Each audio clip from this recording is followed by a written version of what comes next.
Bada bing, bada boom. Social Inform Media.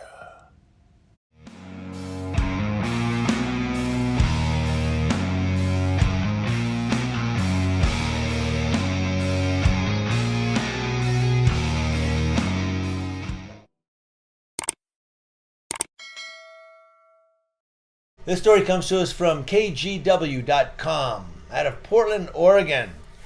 This is one where there was a street takeover and the cops were like, what do you want us to do?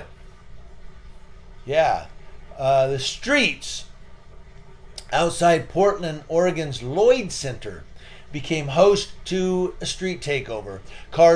The streets were blocked with cars doing donuts, burnouts, stunts, and all while hundreds of people stood around and watched. Some of the spectators were dangerously close to the action, taunting them. Come on, come on. Whoa. I've seen that. I've seen videos where people are just like, the car goes, they're right behind it as it spins around in front of them. And of course, videos can be found, or were easy to find, on Snapchat's Snap Map. Now, legal sideshows like this are incredibly dangerous. In August of last year, a 26-year-old woman was hit and killed by a street racer while waiting for a bus in southeast Portland. Just a few days after that, a 20-year-old man died after being shot during a street takeover on Marine Drive. And in October, a Vancouver grandfather out driving for DoorDash was killed in a crash that investigators believe involved street racers. Now, Claudia, who lives in the area, witnessed it, said, I just get so angry at the situation. I get a slow boil. Claudia lives near the intersection of 13th and Multnomah, not far from the Lloyd Center. She said she witnessed more than half a dozen of these since she moved into Northeast Portland condo 15 years ago. Half a dozen street races in 15 years. That's like less than one every 2 years. So that's not bad. Come to California when you see one every weekend. But she said you can see smoke because there's all kinds of smoke let off from the tires that are burning when they're chasing each other in circles. She took a video, I guess, apparently. Now, Claudia says, to me, it's a situation that warrants police action. I think that's not good.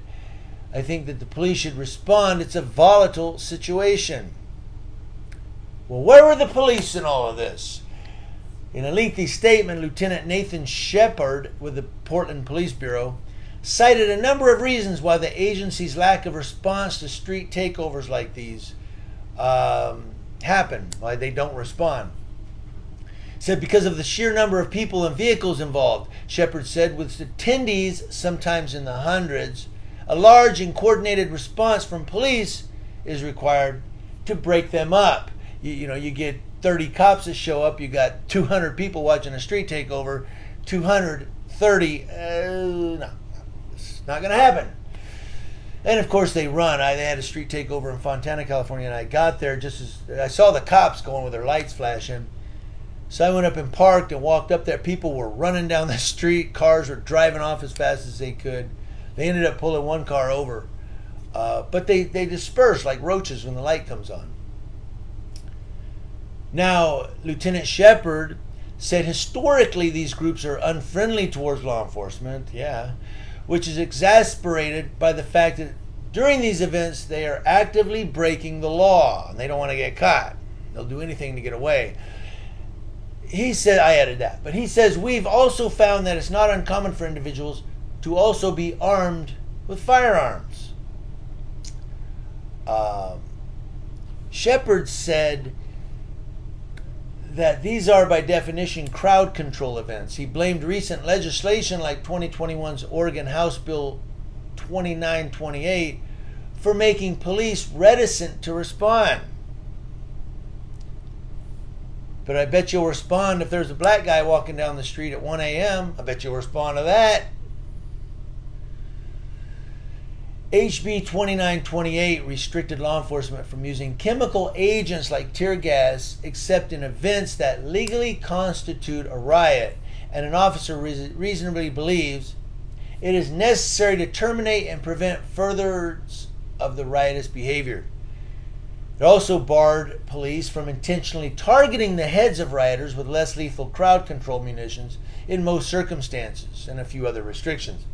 So just because you can't shoot them in the head with less than lethal, you're not going to respond? Well, we can't shoot them. Well, why are we even going to go? Let them crash and kill people. You should respond anyway and just see what they do. They take off.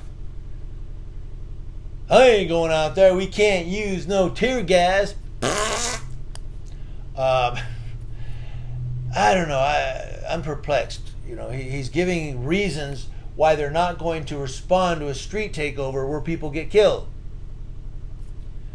I don't know. Maybe he's right. Maybe I'm wrong. Let me know.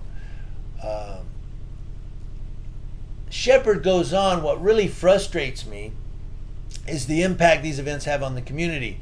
I've heard stories of people being stuck for hours on bridges or emergency transport vehicles such as AMR having to reroute.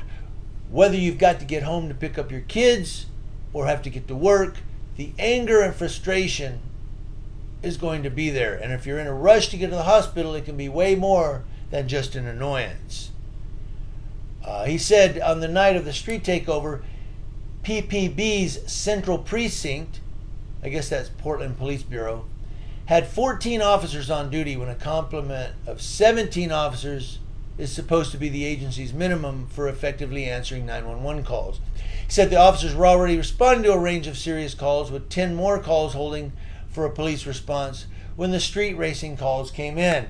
Just send one car or two cars over there with their lights flashing. They'll take off. We can't arrest nobody, damn it. You break up the street racing.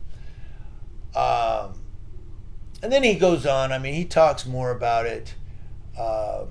It goes on for a little bit more here. But the gist here is they had a street takeover, 911. Yo, man, there's burning rubber. They're doing all kind of stuff. And the cop's like, we only got 14 people, lady. What do you want us to do?